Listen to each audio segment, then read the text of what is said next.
Viral video mobil Pajero ugal-ugalan di Jakut, nyalakan strobo dan lampu hazard.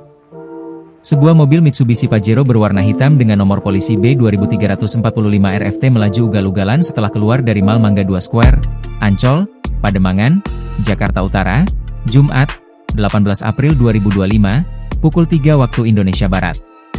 Dalam keterangan di akun TikTok Kejuts, pemilik akun menyebutkan bahwa pengendara mobil Pajero melawan arah menuju ke lintasan kereta api. Setelahnya, pengemudi Pajero melanjutkan perjalanan ke Jalan Gunung Sahari arah Ancol sambil menggunakan sirine strobo. Lalu, beliau putar balik lagi, ugal-ugalan, tulis pemilik akun. Kendati demikian, pengendara Pajero diketahui menyadari bahwa aksinya direkam menggunakan kamera ponsel, lalu ia diduga meneror perekam. Dalam unggahan akun TikTok tersebut, terlihat mobil Pajero menyalip kendaraan perekam dari arah kanan. Saat menyalip, roda kanan mobil Pajero sempat naik ke median jalan dan kemudian turun kembali, sehingga terdengar suara decitan rem. Selain itu, mobil Pajero tersebut juga terlihat menyalakan lampu strobo berwarna biru dan lampu hazard.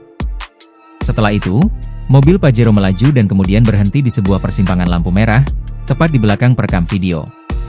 Kasat Lantas Polres Metro Jakarta Utara Kompol Doni Bagus Wibisono mengatakan, polisi belum menerima laporan atas peristiwa tersebut. Namun, polisi tetap menyelidiki aksi ugal-ugalan dan mencari pengendara mobil Pajero. Sejauh ini, polisi belum mendapatkan hasil dari penyelidikan. Namun, polisi tetap mengecek rekaman CCTV di ruas Jalan Gunung Sahari arah Ancol. Download Tribun X sekarang, menghadirkan lokal menjadi Indonesia.